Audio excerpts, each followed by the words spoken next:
तो लगातार 8 राज्यों की 49 सीटों पर मतदान की प्रक्रिया चल रही है, लेकिन इस बीच तमाम बड़े दिग्गजों ने क्या कुछ कहा है वो आपको सुना देते हैं। बसपा अध्यक्ष ने क्या कुछ कहा है, लल्लू सिंह जो कि बीजेपी के सांसद हैं और फैजाबाद सीट से प्रत्याशी भी हैं, उन्होंने क्या कुछ कहा है। बृजभूषण शरण सिंह बीजेपी सांसद, उन्होंने क्या कुछ कहा है। अक्षय कुमार बॉलीवुड अभिनेता ने क्या कुछ कहा, आपको एक बार सुनवाते हैं। ये विदित है कि देश में लोकसभा के लिए आम चुनाव हो रहा है और आज 5वें चरण का वोटिंग पड़ रहा है। मेरा वोट 5वें चरण में है। मैंने अपना वोट डाल दिया है। तो मैं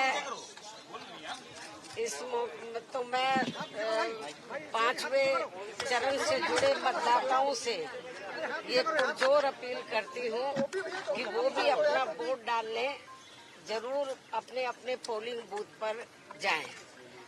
हालांकि मैं जब भी जिस भी चरण में वोटिंग होता है तो मैं हमेशा यही अनुरोध करती हूँ कि जलपान आदि आप बाद में करें, पहले अपना वोट डालने के लिए जरूर जाएं। फैजाबाद अयोध्या लोकसभा भारी मतों से भारतीय जनता पार्टी चुनाव जीतती है। हम लोगों को शुरू से भरोसा। मोदी जी कह रहे हैं अब की बार 400 पार। मोदी जी जो कह रहे हैं वो होगा। 400 पार राजग गठबंधन चुनाव जीतकर मोदी जी के नेतृत्व में सरकार। लेकिन खैसरगंज में तो शुरू से मुद्दा बृजभूषण सिंह ही चल रहे हैं। देखिए, पहला था टिकट मिलेगा कि नहीं मिलेगा, मिलेगा कि नहीं मिलेगा, मिलेगा कि नहीं मिलेगा। अब करण भूषण सिंह को मिल गया तो मुद्दा तो सब समाप्त हो गए। तो क्या लगता है कौन सी दांव पे? देखिए, यहाँ करण भूषण नहीं लड़ रहे हैं यार, जनता लड़ रही है। और जनता केवल कैसरगंज की जनता नहीं लड़ रही है। यहाँ तो हाथ जोड़ना पड़ता है, बस्ती वालों को हाथ जोड़ना पड़ता है, गोरखपुर वालों को, देवरिया वालों को, सुल्तानपुर वालों को, चंदौली वालों को, बनारस वालों को, अयोध्या वालों को कि भैया जाओ अपने घर। यहाँ जनता लड़ रही है। कुछ नहीं, मैं देवीपाटन मंडल की जनता से कहूंगा खूब जमकर भारतीय जनता पार्टी के लिए वोट करें। बस मैं यही कहना चाहूंगा, मैं चाहता हूं कि मेरा भारत जो है वो विकसित रहे, वो मजबूत रहे एंड बस उसी को दिमाग में रखते हुए मैंने वोट किया और उसी हिसाब से पूरा भारत वोट करे जो उनके दिमाग नहीं। मुझे लगता है इस वक्त बहुत ज्यादा निकलेंगे। आज सुबह देखिए, सुबह के 7 बजे मैं यहाँ पहुंच गया था। सुबह 7 बजे पोलिंग बूथ खुल गया था। करीबन 500-600 लोग अंदर मैंने खुद देखे हैं, तो अच्छा ही होगा इस वक्त।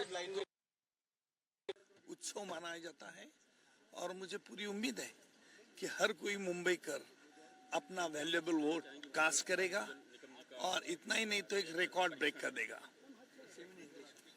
यहाँ तक बस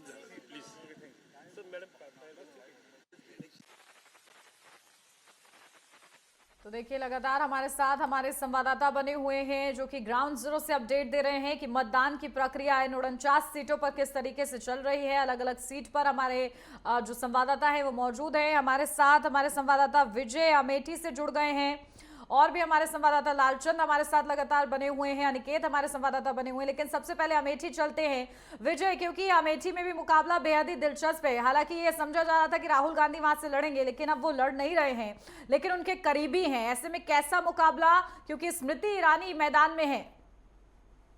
जी बिल्कुल, बता दें कि जिस तरीके से लड़ रहे हैं तो दोनों पार्टी के बड़े बड़े चेहरों ने आकर यहाँ पर प्रचार किया, तो कहीं ना कहीं दोनों पार्टियों में बहुत कड़ा मुकाबला है। और यहाँ की जनता ये नहीं सोच पा रही है कि हम जाएं किस तरफ, हम या कांग्रेस की तरफ जाएं या स्मृति ईरानी की तरफ जाएं। तो कहीं ना कहीं बहुत ज्यादा जो है कड़ा मुकाबला है अमेठी में दिखाई पड़ रहा है, क्योंकि यहाँ बड़े बड़े चेहरे, बड़े बड़े लोग आकर यहाँ पर चुनाव प्रचार किए, रोड शो किए, कई प्रेस कॉन्फ्रेंस की, जनसभाएं की। तो कहीं ना कहीं बहुत कड़ा मुकाबला अमेठी में दिखाई दे रहा है और ये यहाँ की काफी हॉट सीट मानी भी जाती है। ठीक है, और प्रमुख संवाददाता लालचंद भी लगातार हमारे साथ बने हुए हैं, उनका रुख करते हुए। तो लालचंद, जैसा कि आप लगातार लखनऊ की तमाम सीटों का जिक्र कर रहे हैं, अपना वोट कास्ट करने के लिए पहुंचे हुए हैं और लगातार वो जनता को जागरूक करते हुए नजर आ रहे हैं कि ज्यादा से ज्यादा अपने मताधिकार का प्रयोग करने के लिए मतदान स्थल पर पहुंचे और अपने मताधिकार का प्रयोग करें। वोट कास्ट करने के बाद पीयूष गोयल नजर आ रहे हैं।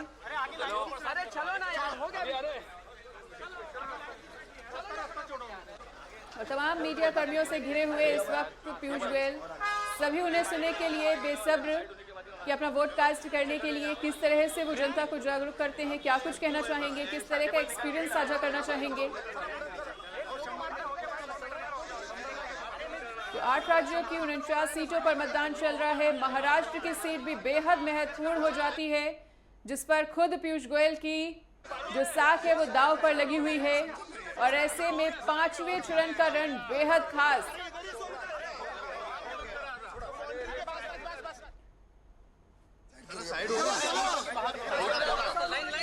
तमाम दिग्गज अपने मताधिकार का प्रयोग करने के लिए मतदान स्थल पर पहुंच रहे हैं।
मित्रों, आज लोकतंत्र का उत्सव मुंबई में और अन्य प्रदेशों में 5वें चरण में मनाया जा रहा है।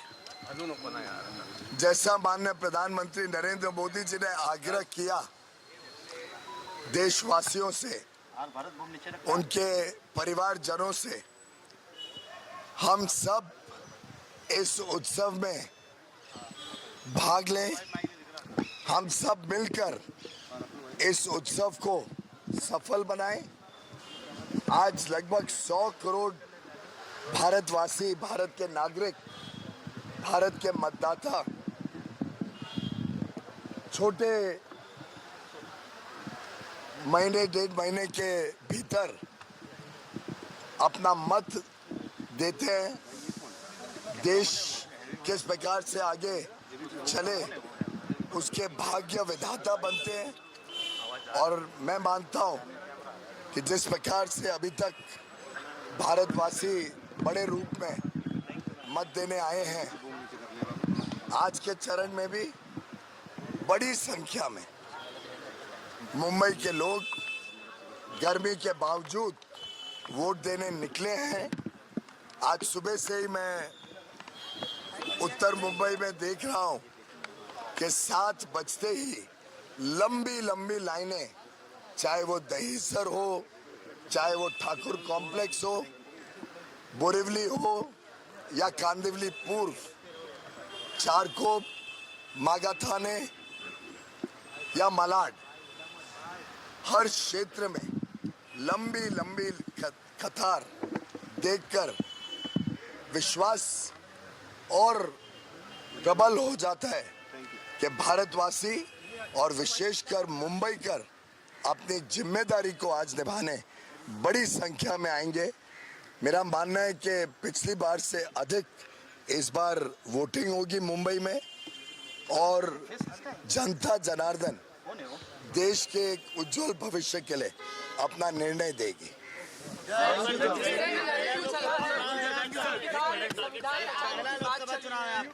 मेरे लिए तो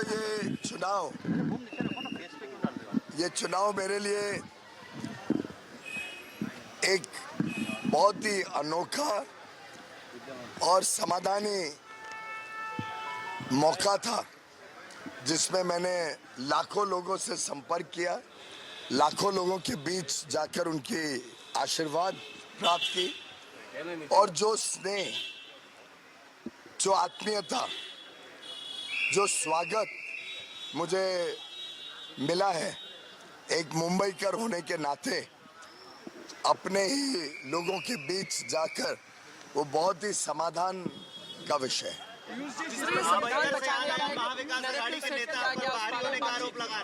संविधान बचाने की बात हमेशा से विरोधी पक्ष करता है,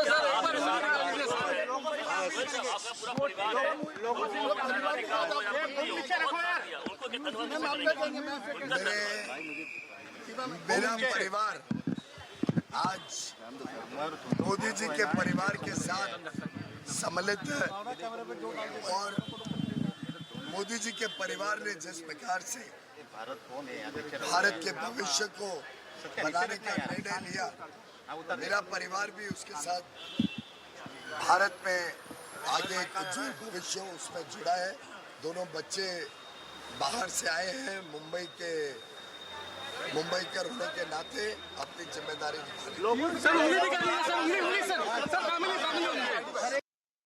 तो मुंबई उत्तर सीट से प्रत्याशी पीयूष गोयल को आप सुन रहे थे, जहां किस तरीके से उन्होंने पूरे आश्वासन के साथ वो नजर आ रहे हैं, दावा कर रहे हैं जीत का और कह रहे हैं मतदाता भी जो है पूरी तरीके से जागरूक हैं और सभी सीटों का उन्होंने जिक्र किया है कि महाराष्ट्र में आप देखिए जब उनसे सवाल किया गया कि संविधान बचाने, तो इस बीच आपको तस्वीरें भी दिखा दें, जहां देखिए बेहद ही खास तस्वीर है, जम्मू कश्मीर से है क्योंकि मतदान हो रहा है एक सीट पर, लद्दाख की भी एक सीट पर मतदान हो रहा है। लेकिन इसी की तरह आप देखिए चुनाव में बढ़ चढ़कर मतदाता हिस्सा ले रहे हैं और बुजुर्ग मतदाता भी पहुंचे हुए हैं, तो ये दिखाता है कि कितने हद तक जागरूक जो हैं वहां के मतदाता नजर आ रहे हैं। जो तस्वीर बदली है 370 के हटने के बाद, आखिर लोकतंत्र के इस बड़े महापर्व में जम्मू कश्मीर भी उसका हिस्सा बनता हुआ नजर आ रहा है और वहां के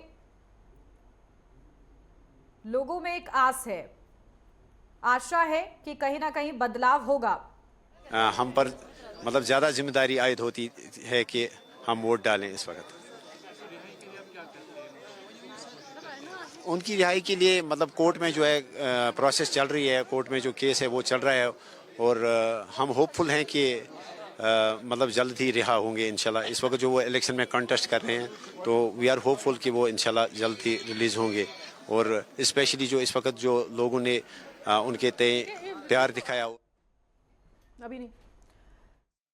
तो बिल्कुल देखिए जम्मू कश्मीर में भी मतदान की प्रक्रिया लगातार जारी है और किस तरीके से मतदाता वहां पर जागरूक है और जिस तरीके से वहां के मतदाता अब सुरक्षा को लेकर, क्योंकि वहां का मुद्दा ही सबसे बड़ा ये समझा जाता है कि सुरक्षा का मुद्दा, आखिर उनको भी इतनी हिस्सेदारी मिल पाए जितनी मिलती है। और ऐसे में वो जो तस्वीर बदली है 370 के हटने के बाद, उसके बाद मतदाताओं के मन में एक उम्मीद है, विश्वास है और इस विश्वास के अनुरूप ही देखिए वो मतदान केंद्रों पर पहुंचे हुए हैं। बड़ी संख्या में कतार भी आप देख रहे हैं, अपनी बारी आने का इंतजार कर रहे हैं, लेकिन लगातार अपने मताधिकार का प्रयोग के लिए वहां के मतदाता पूरी तरीके से जागरूक नजर आए हैं।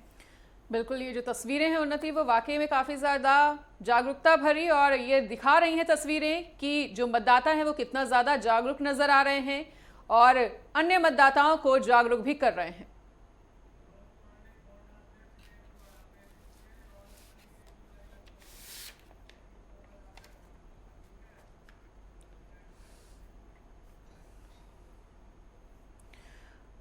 और प्रमुख संवाददाता लालचंद लगातार बने हुए हमारे साथ, एक बार फिर से उनका रुख करते हुए। तो लालचंद, लगातार लखनऊ सीट की तो बात की ही जा रही है, लेकिन एक बार हम चाहेंगे कि आप मोहनलालगंज सीट की भी बात करें और उस सीट पर भी बताएं कि किस तरह का मुकाबला देखने को मिल रहा है, वहां के जागरूकता, वहां पर जो मतदाता हैं वो कितना ज्यादा जागरूक नजर आ रहे हैं। और लालचंद से फिलहाल हमारा संपर्क टूट गया है, अनिकेत का रुख कर लेते हैं। अनिकेत, आपसे भी वही प्रश्न दोहराना चाहेंगे कि मोहनलालगंज पर किस तरह का मुकाबला देखने को मिल रहा है, मतदाता कितना ज्यादा जागरूक होकर मतदान केंद्रों पर पहुंच रहे हैं, किस तरह की तस्वीरें? देखिए मनीषा, अगर बात की जाए मोहनलालगंज की, तो मोहनलालगंज सीट से भारतीय जनता पार्टी से कौशल किशोर जो केंद्रीय मंत्री उनको प्रत्याशी बनाया गया। हालांकि अगर बात करें बूथों की तो 2262 बूथ है जो मोहनलालगंज में है और अगर बात करें प्रत्याशियों की मनीषा, तो 11 प्रत्याशी मोहनलालगंज सीट पर मैदान में है।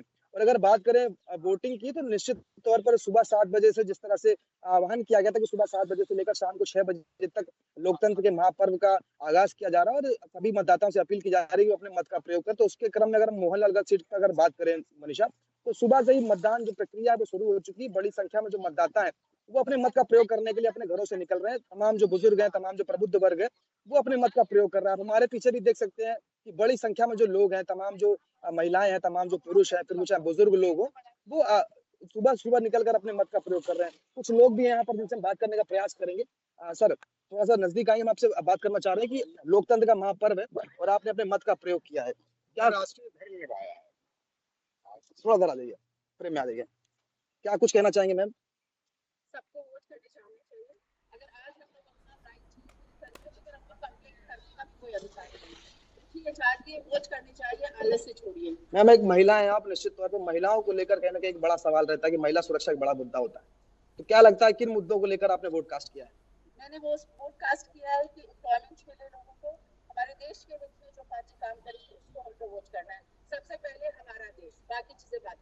देखिए, निश्चित तौर पर मनीषा, ये तमाम जो वोटर्स हैं अपनी बात कह रहे हैं, तमाम जो महिलाएं हैं, तमाम जो पुरुष हैं, बुजुर्ग हों या फिर ऐसे लोग हों जो प्रबुद्ध वर्ग है, वो अपने मत का प्रयोग कर रहा है। निश्चित तौर पर एक स्वस्थ लोकतंत्र के लिए और एक बेहतर प्रणाली चलाने के लिए जो प्रत्याशी उनका उनका चुनाव इस लोकतंत्र के महापर्व में किया जाता है। और हालांकि अगर बात करें राजधानी लखनऊ की मंशा, तो निश्चित तौर पर तीसरी बार राजनाथ सिंह को प्रत्याशी बनाया है भारतीय जनता पार्टी ने, तो अपना विश्वास जताया है। और अब 4 तारीख को जब निर्णायक नतीजे आएंगे तब ये तय होगा कि लखनऊ की जनता ने किसको अपना सपोर्ट किया, किसको अपना मत दिया। से जीत का वो कितना साकार होता है, ये देखना महत्वपूर्ण रहेगा। तो देखिए, लगातार 8 राज्यों की 49 सीटों पर ये महामुकाबला लगातार जारी है और इस बीच अलग अलग जगह से हमारे संवाददाता लगातार जुड़े हुए हैं। लेकिन इस बीच देखिए, बीजेपी की प्रत्याशी साध्वी निरंजन ज्योति से खास बातचीत की है हमारे संवाददाता ने, आपको एक बार वो सुनवाते हैं। प्रत्याशी और केंद्रीय राज्य मंत्री साध्वी निरंजन ज्योति अपने मताधिकार का प्रयोग करने हमीरपुर पहुंची है। दीदी, ये बताइए, क्या लगता है राहुल अखिलेश की जोड़ी इस चुनाव में कुछ कमाल कर पाएगी? 17 में भी राहुल अखिलेश की जोड़ी आई थी, मुंह की खा के चले गए वापस। दीदी, बचा पाए थे अमेठी के अकेले, अब अमेठी भी हाथ से गया, रायबरेली से भी जाएंगे। ये 2 लड़कों की जोड़ी है ना, लड़के नहीं है वो। यदि 45-50 साल का लड़का होगा तो फिर वो पैदा होने वाला क्या होगा? दीदी, केजरीवाल ने आरोप लगाया है कि जो भाजपा के लोग हैं ये आम आदमी पार्टी को खत्म करना चाहते हैं, क्या रहेगी इस पर आपकी टिप्पणी? मुझे लग रहा है केजरीवाल को ये कहने का अधिकार नहीं है, जिसके मुख्यमंत्री के घर में एक सम्मानित महिला के आयोग की अध्यक्ष होते हुए उस राज्यसभा की वर्तमान में सांसद है, उस महिला के साथ जिस तरह से बदतमीजी हुई है, बदसलूकी हुई है, मुझे लग रहा है ये लोग ये सारा का सारा अधिकार खो बैठे हैं। आज मैं जनता से अपील करना चाहती हूँ, मैं फतेहपुर 49 लोकसभा से चुनाव लड़ रही हूँ। फतेहपुर में जिस तरह से अखिलेश यादव ने मेरे लिए आकर के कहा खटारा इंजन बदलना है, मैं सभी माताओं बहनों से भाइयों से अपील करती हूँ, कैसी ओछी घटिया बयान देने वालों को कमल की बटन दबा करके भारतीय जनता पार्टी के सरकार बनाए और जिताएं। ये थी केंद्रीय राज्य मंत्री साध्वी दीदी और इन्होंने विपक्ष पर तीखे वार किए हुए। हमीरपुर से शिवम सिंह, नेटवर्क 10। बिल्कुल, देखिए, फतेहपुर सीट से प्रत्याशी थी साध्वी निरंजन ज्योति बीजेपी की तरफ से और लगातार उन्होंने कई महत्वपूर्ण बातें कही है। बहुत ही प्रमुख तौर पर बोलने के लिए वो जानी जाती है, बेबाकी से अपनी बात रखती हैं। ठीक है लालचंद, सीधा आपके पास पहुंचती हूँ क्योंकि बड़े दिग्गज चेहरे पहुंच रहे हैं सुना है लखनऊ में मतदान के लिए। क्या तस्वीरें फिलहाल आप वहां से देख पा रहे हैं अभी की?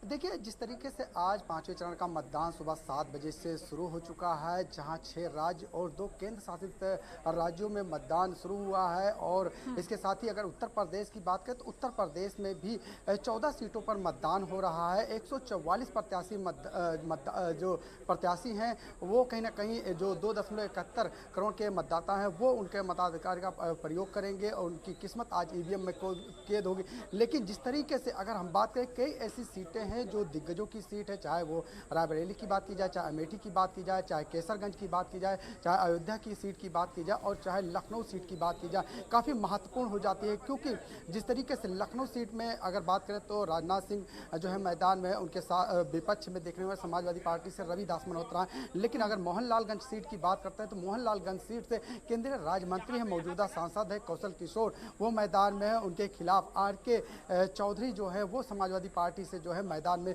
दिखाई दे रहे हैं। लेकिन जिस तरीके से हम मौजूद हैं जहाँ पर ये जो है मॉन्टेसरी स्कूल है, यहाँ पर डिप्टी सीएम ब्रजेश पाठक पहुँच चुके हैं अपने परिवार के साथ मताधिकार का प्रयोग करने। और थोड़ी देर में जब वो मतदान करके बाहर निकलेंगे तो मीडिया से बात भी करेंगे, क्योंकि जिस तरीके से वो अंदर जा चुके हैं, इसके पहले मायावती ने भी जो है वोट किया है लखनऊ में, तो जाहिर सी बात है काफ़ी महत्वपूर्ण हो जाती है सीटें। लेकिन जिस तरीके से बात करें लखनऊ की, तो लखनऊ से जिस तरीके से रक्षा मंत्री राजनाथ सिंह मैदान में है और उनके खिलाफ जो है समाजवादी पार्टी से जो है विधायक है मौजूदा समय में रविदास मल्होत्रा, वो मैदान में है। और राजनाथ सिंह जिस तरीके से तीसरी बार मैदान में है और परंपरागत सीट लखनऊ की रही है, क्योंकि इससे पहले यहाँ पर जो है अटल बिहारी वाजपेयी जो है मैदान में जो है उतर चुके थे, उन्होंने यहाँ से जीत हासिल की थी। इसके बाद राजनाथ सिंह जो है 2 बार यहाँ से जीते। पहली बार उन्हें जो है गृह मंत्री बनाया गया था, इसके बाद दूसरी बार जब उन्होंने जीत हासिल की तो उन्हें रक्षा मंत्री बनाया गया, और तीसरी बार वो जो है मैदान में दिखाई दे रहे हैं। और जिस तरीके से उत्तर प्रदेश में उन्होंने विकास किया, लखनऊ की बात करें, लखनऊ में उन्होंने जो फ्लाईओवर दिया, जो रिंग रोड बनाया, उसको लेकर कहीं ना कहीं जनता विकास की तरफ जाती हुई दिखाई दे रही है। खुलकर वोट करते हुए यहाँ पर लोग दिखाई दे रहे हैं। लेकिन हाँ, ये जरूर कहा जा सकता है कि रविदास मल्होत्रा विधायक है, वो भी टक्कर देते हुए दिखाई दे रहे हैं। उनके भी जो मतदाता हैं वो लगातार घर से निकलकर मतदान करते हुए दिखाई दे रहे हैं। राजधानी लखनऊ में सभी मतदान केंद्रों पर सुरक्षा व्यवस्था के भी कड़े इंतजाम किए गए, आदर्श बूथ बनाए गए हैं, विकलांगों के लिए भी व्यवस्थाएं की गई, महिलाओं के लिए भी व्यवस्था की गई है। और आप देख सकते हैं कि यहाँ पर डिप्टी सीएम ब्रजेश पाठक जो है मतदान करने के लिए पहुँच चुके हैं। तमाम जो मीडिया कर्मी हैं वो भी यहाँ पर मौजूद है और इंतजार कर रहे हैं कि डिप्टी सीएम ब्रजेश पाठक निकलेंगे, क्या कुछ वो कहते हैं, ये देखने वाली बात होगी। लेकिन हाँ, ये जरूर देखने को मिल रहा है कि कहीं ना कहीं आज जो 5वें चरण का मतदान हो रहा है, चाहे रायबरेली सीट की बात करें, राहुल गांधी जो है मैदान में है, इसके साथ ही अमेठी की बात करें, ठीक है लालचंद, बिल्कुल जो है मैदान में, तो पल पल का आपसे अपडेट लेंगे। बिल्कुल तस्वीरों पे नजर बनाकर रखिए और लगातार हमारे अलग अलग जिलों से सहयोगी अलग अलग तस्वीरें साझा कर रहे हैं। हमारे साथ विजय अमेठी से और गोंडा से मनोज पांडे भी जुड़े हुए हैं, उनका भी रुख करना चाहेंगे, पर फिलहाल यहां पर रुकेंगे एक छोटे से ब्रेक के लिए।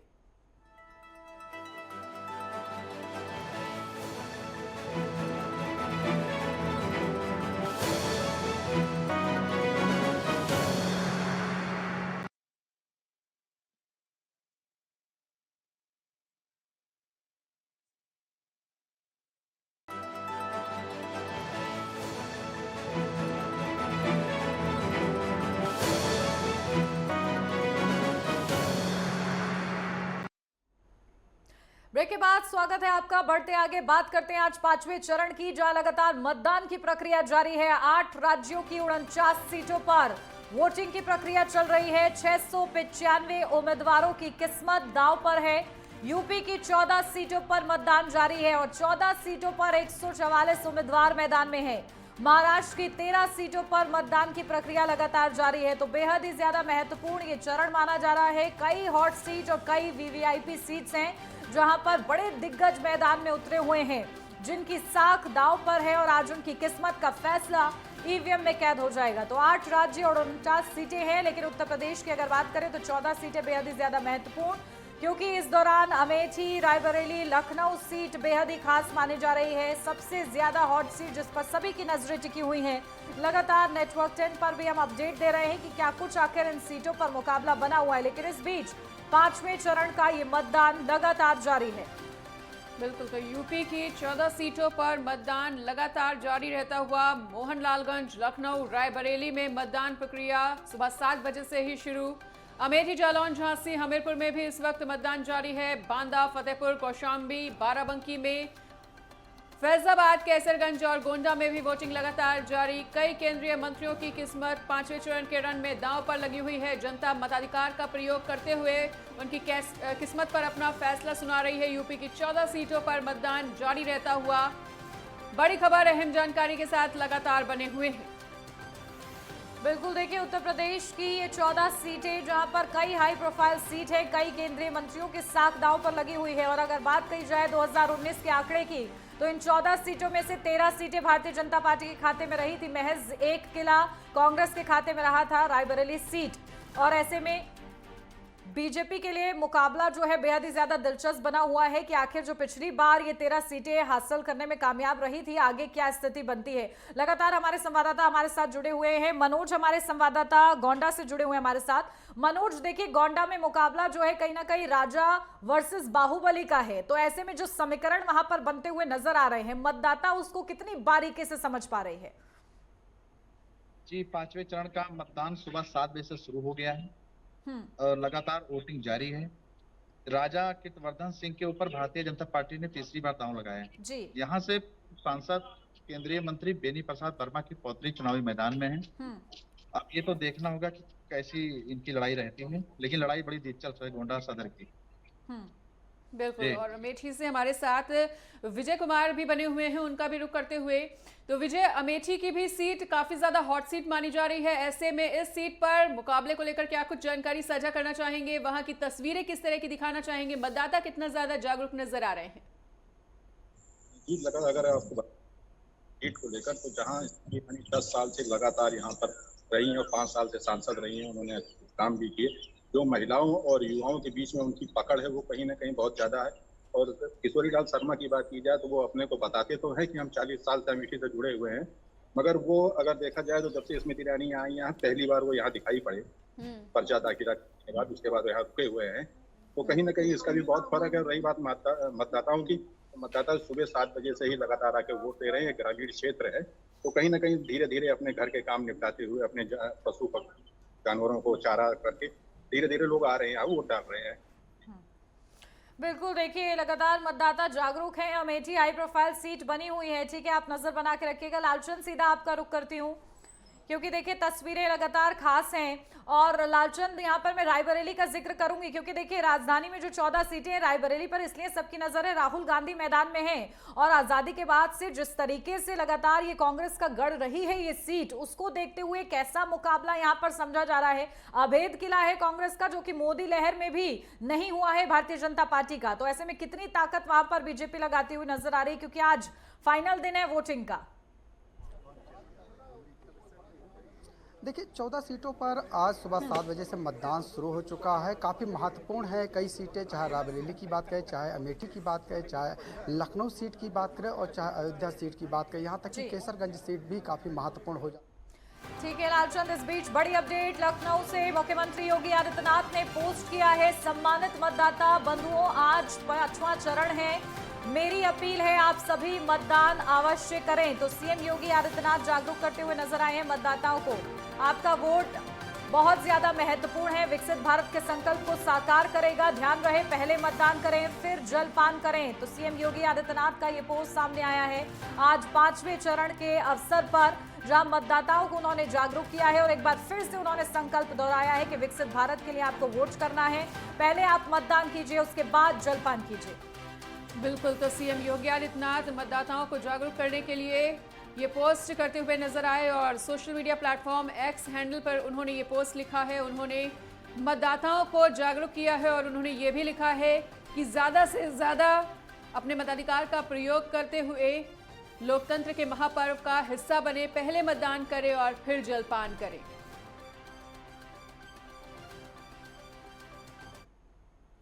बिल्कुल लालचंद, देखिए आप कई महत्वपूर्ण सीटों का जिक्र कर रहे थे, जरा बताइए समीकरण क्या कह रहा है और कैसी हवा जो चल रही है, कैसी फिजा है, मतदाता कितने जागरूक है?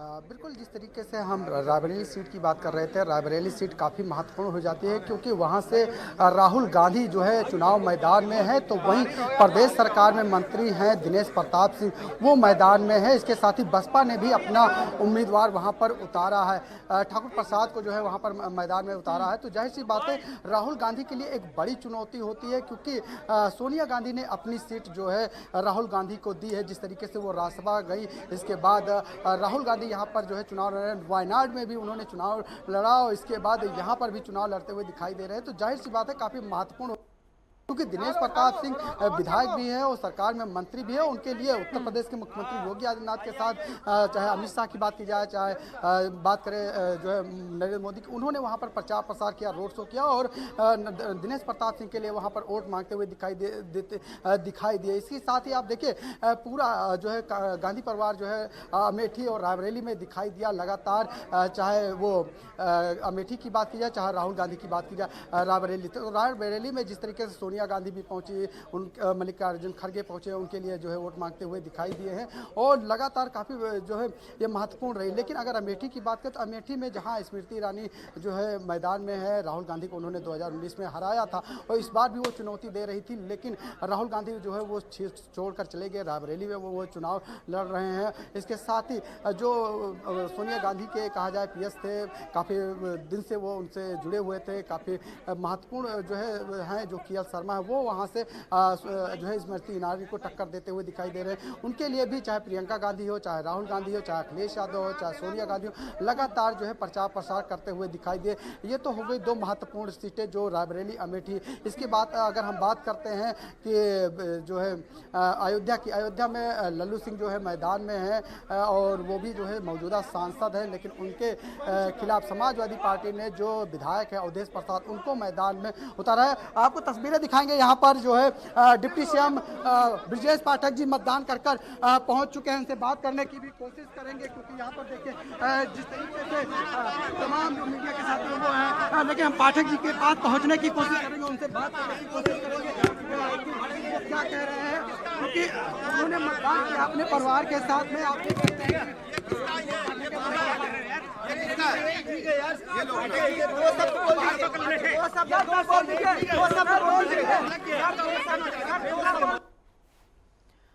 देखिए डिप्टी सीएम ब्रजेश पाठक पहुंचे हुए हैं, लगातार वो अपना वोट कास्ट करके जैसे ही बाहर निकले हैं मीडिया कर्मी उनकी बात का इंतजार कर रहे हैं कि क्या कुछ वो कहते हैं। लगातार हमारे संवाददाता भी प्रयास कर रहे हैं कि आखिर आज मतदान के दिन, इस 5वें चरण के दिन क्या उनके शब्द रहते हैं, किस तरीके से वो मतदाताओं को जागरूक करते हैं या फिर विपक्ष पर हमलावर रहते हैं या अपनी जीत का दावा करते हैं। इन तीनों में से क्या वो चुनते हैं आज इस मौके पर बोलने के लिए, देखना महत्वपूर्ण है। लोकतंत्र के महापर्व पर पहले सब लोग लगा लो भैया, व्यवस्थित हो जाओ। लोकतंत्र के इस महापर्व पर विकसित भारत के संकल्प को पूरा करने के लिए आज हम सब मतदान कर रहे हैं। मैं निर्वाचन आयोग को बहुत तो देखिए निर्वाचन आयोग का भी वो जिक्र कर रहे हैं, वोट कास्ट कर चुके हैं। उत्तर प्रदेश के उप मुख्यमंत्री ब्रजेश पाठक को आप सुन रहे थे और अभी हम फिर से आपको एक बार सुनवाएंगे कि वो क्या कुछ कहते हैं। हालांकि देखिए तस्वीरें खास हैं, क्योंकि अगर बात की जाए राजधानी लखनऊ की, जहां राजनाथ सिंह मैदान में उतरे हुए हैं, ऐसे में खुद डिप्टी सीएम पहुंचे हैं, अपना वोट कास्ट किया है उन्होंने और इसके बाद लगातार वो मतदाताओं को जागरूक राष्ट्र को और मजबूती देने के लिए 100% मतदान करें, ऐसी मैं अपील सभी मतदाताओं से करता हूं। मायावती कह रही है जनता परिवर्तन चाह रही है, आप इंतजार करेंगे।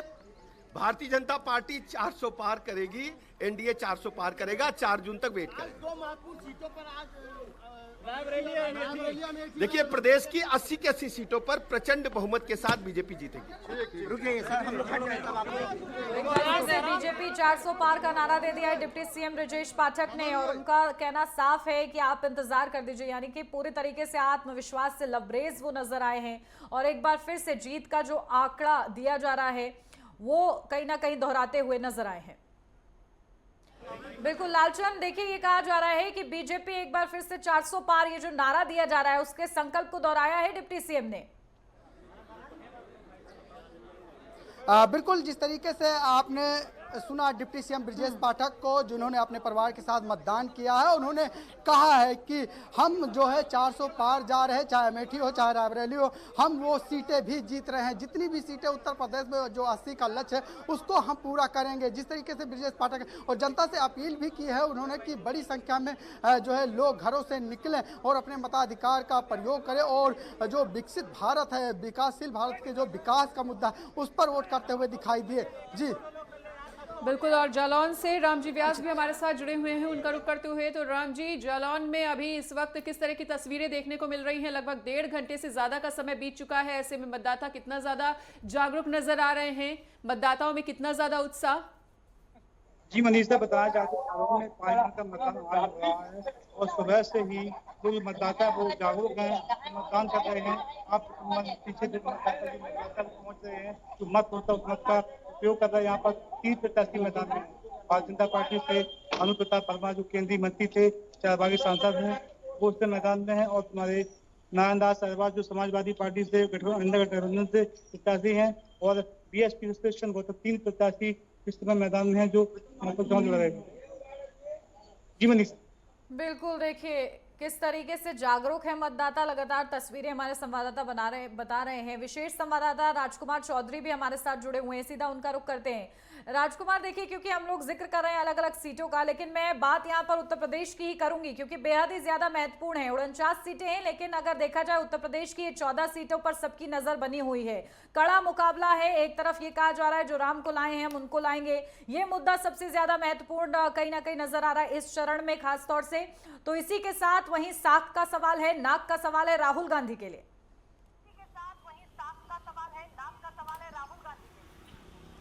बिल्कुल उन्नति स्वाभाविक तौर पर, क्योंकि देखिए इस समय देश की राजनीति जो है ना वो एक ऐसे मुकाम पे पहुंची है कि जहां चीज़ें जाके कई बार ठहरती हैं। 5वां चरण है, 5वें चरण में केवल कांग्रेस 80 सीटों में से 1 सीट पे जीती थी, रायबरेली। यदि रायबरेली की बात करें तो रायबरेली से कैप्टन सतीश शर्मा बहुत लंबे समय तक मेंबर ऑफ पार्लियामेंट रहे हैं और पेट्रोलियम मंत्री रहे। कई बार अगर देखेंगे आप इतिहास के पन्नों को अगर पलटेंगे तो राजीव गांधी की गाड़ी ड्राइव करते हुए जो सफ़ेद बालों में सफ़ेद मूछ वाले जो व्यक्ति दिखते हैं वो कैप्टन सतीश शर्मा रहे हैं। और रायबरेली का एक हिस्ट्री रही है, रायबरेली का एक इतिहास रहा है।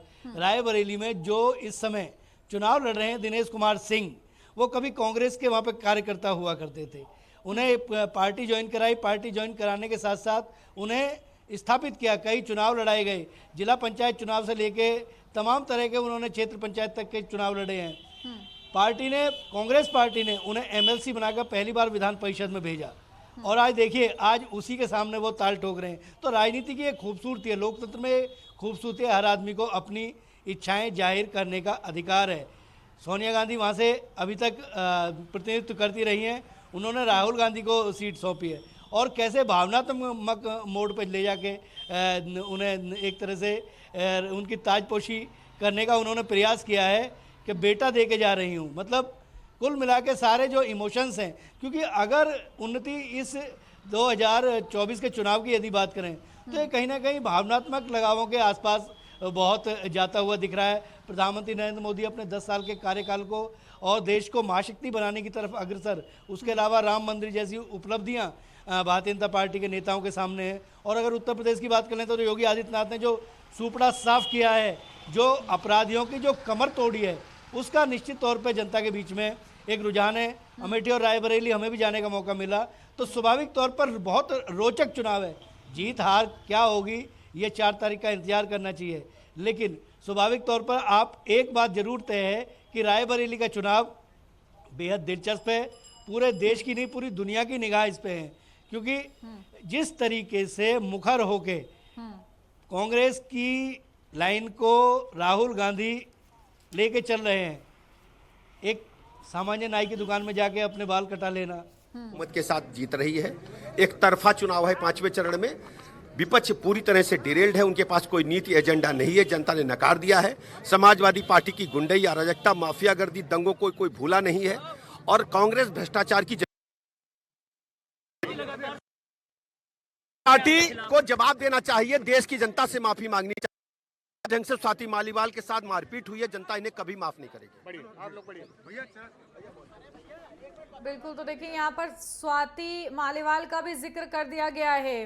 राजकुमार, देखिए सुन रहे हैं दिल्ली की सियासत, यानी कि राजधानी दिल्ली की सियासत कहीं ना कहीं लखनऊ राजधानी में भी नजर आ रही है। उन्होंने स्वाति मालीवाल का जिक्र किया है और वाकई इस मुद्दे ने खलबली मचा कर रखी है। क्या इसकी आंच पड़ती हुई नजर आ रही है आज की इन 14 सीटों पर? देखिए ऐसा है उन्नति अभी कल के बाद थोड़ा सा दिल्ली में टेम्परेचर जरूर हाई होगा। जी। क्यों? क्योंकि स्मृति ईरानी को भारतीय जनता पार्टी में बहुत कद्दावर और बहुत आक्रामक नेता के तौर पे जाना जाता है। आज वो अमेठी में उनके चुनाव का मतदान हो लेगा और आज शाम को फ्री होके आ जाएंगी। उसके बाद स्वाति मालीवाल के मुद्दे को किस तरीके से हवा दी जाएगी, किस तरीके से उसे गरमाया जाएगा। क्योंकि देखिए राजनीति में जो कर्म होते हैं वो हमेशा साथ चलते हैं। आम आदमी पार्टी ने जिस तरीके से स्वाति मालीवाल को सम्मानित किया, उन्हें दिल्ली में महिला आयोग का अध्यक्ष बनाया, 9 साल तक उन्होंने अपना कार्यकाल अपना बेस्ट देने का प्रयास किया। पाठक जी है, हमसे बात करेंगे क्योंकि उन्होंने पाठक जी के साथ में मतदान किया। मैम इस मौके पर क्या कहेंगे, आपने मतदान किया? हमने मतदान किया और सबसे यही कहा कि मेरा एक वोट राम के नाम। जिस तरीके से महिलाओं की सुरक्षा की बात करें, कहीं ना कहीं जो है विपक्ष से सवाल उठाता रहा है, चाहे विकास के बाद, किस तरीके से आपने देखती है? क्योंकि तमाम ऐसे मुद्दे हैं जिसमें 400 पार का नारा दिया जा रहा है। देखिए 400 पार तो होगा, आपको 4 जून के बाद पता चल जाएगा, मगर विपक्ष के पास कुछ मुद्दा नहीं है, इसलिए वो मुद्दे उठाते रहेंगे और हम लोग जीत के जाएंगे।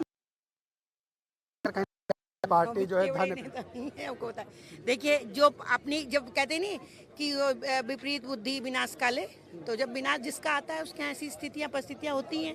बिल्कुल ये थी जो है पाठक जी की वाइफ नम्रता पाठक जिन्होंने बात की। हम यहाँ पर पाठक जी से भी बात करने की कोशिश करेंगे। विपक्ष लगातार सर हमलावर हो रहा है।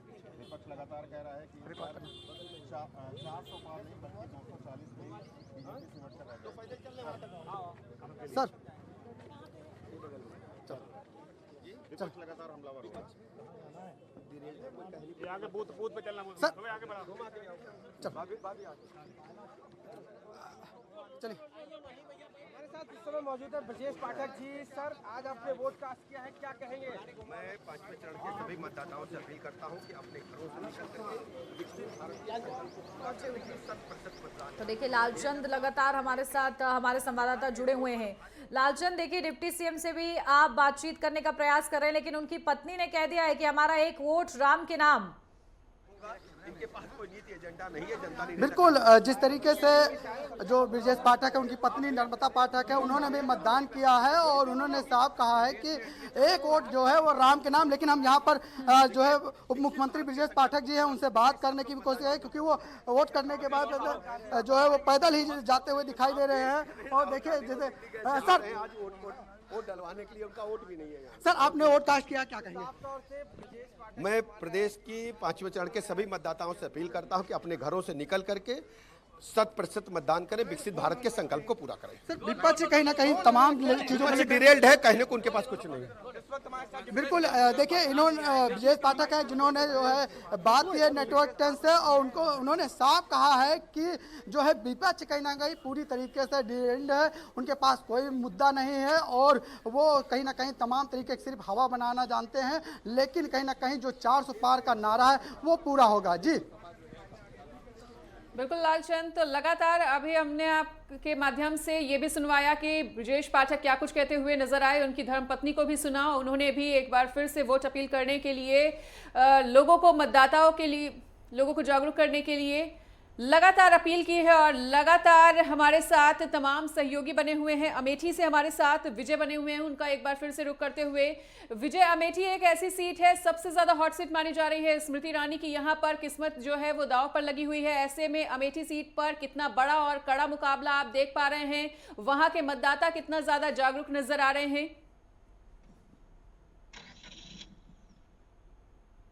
डीएम हो, तहसीलदार हो, बीएलओ हो, आंगनबाड़ी कार्यकर्ता है, आशा बहु हो, सबको घर घर जाकर उन्होंने मतदान देने के लिए कहा अपने हाथ का प्रयोग करिए। तो कहीं ना कहीं जागरूकता तो बहुत है, मगर अगर रही बात सीट की, किशोरी लाल शर्मा और स्मृति ईरानी के बीच में काफी कड़ा मुकाबला है। जिस तरीके से बड़े बड़े चेहरों ने आकर यहाँ पर प्रचार किया, रोड शो किए, प्रेस कॉन्फ्रेंस की, तो कहीं ना कहीं दोनों पार्टियों में कहीं ना कहीं एक डर जरूर है और मुकाबला बहुत कड़ा। मुकाबला दिलचस्प है अमेठी में और इसीलिए सबकी नजरें जो हैं टिकी हुई हैं। राजकुमार सीधा आपके पास लौटती हूं, क्योंकि हम लोग जिक्र कर रहे थे उत्तर प्रदेश की वो महत्वपूर्ण सीटें और बड़े मुद्दे। तो देखिए सबसे बड़ा मुद्दा क्या उभरता हुआ नजर आ रहा है, जिसके इर्द गिर्द राजनीति कहीं ना कहीं उत्तर प्रदेश की घूम रही है इस 5वें चरण के लिए?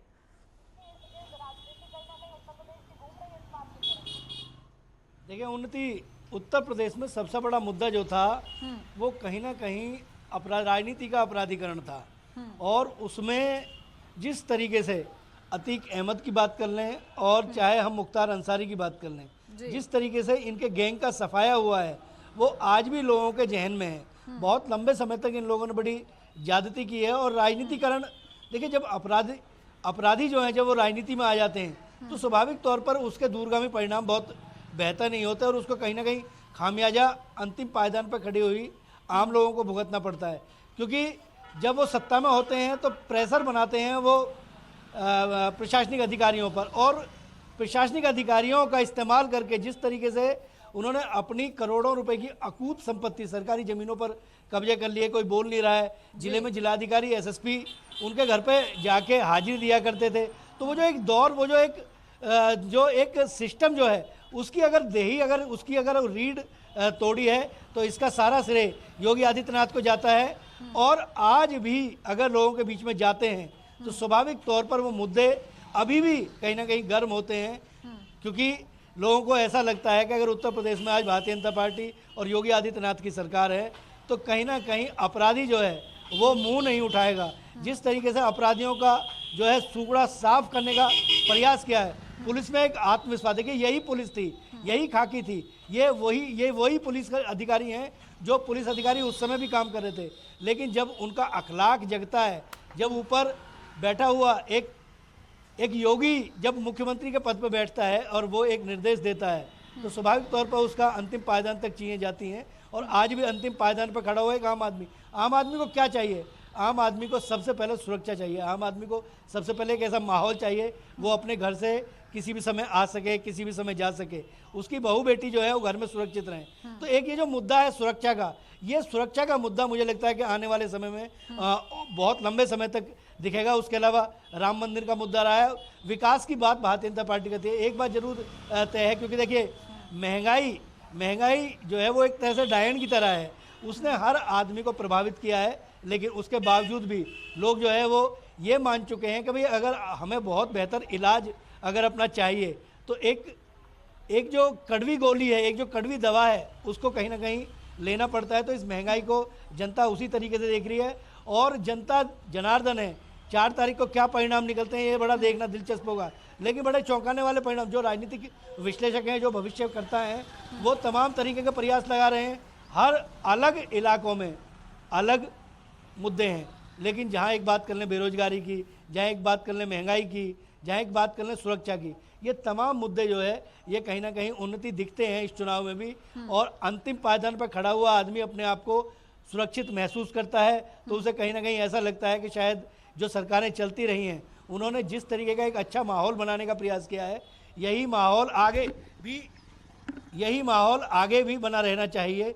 तो कहीं ना कहीं ये जो मुद्दे हैं, जब इलाकों में जाएंगे तो हर आदमी की अपनी अलग समस्याएं हैं। लोग किस तरीके से, क्योंकि निरंतर मतदान जो है उसको बढ़ाने की अपील की जा रही है, तमाम तरह के प्रयास किए जा रहे हैं। अभी ब्रिजेश पाठक जी को सुन रहे थे, उप मुख्यमंत्री हैं, उन्होंने बिल्कुल स्पष्ट तौर पे कहा कि घर से बाहर निकलिए मतदान कीजिए, घर से बाहर निकलिए मतदान कीजिए। हर नेता यही बताने का प्रयास कर रहा है जनता को कि घर से बाहर निकलिए और मतदान कीजिए, क्योंकि अगर आप अपना मतदान करेंगे बिल्कुल तो आपके मत के द्वारा सभी दिग्गज जोर दे रहे हैं। ठीक है राजकुमार, बिल्कुल रोकना चाहेंगे इधर, आपकी बात को कंटिन्यू करेंगे। लगातार अलग अलग जिलों से अलग अलग सहयोगी अपनी बातों को रख रहे हैं, वहां की तस्वीरों को साझा करने का प्रयास कर रहे हैं। पल पल का आपसे अपडेट लेंगे, नजर बना के रखिए तमाम मतदान केंद्रों की तस्वीरों पर। फिलहाल यहाँ पर रुकेंगे एक छोटे से ब्रेक के लिए।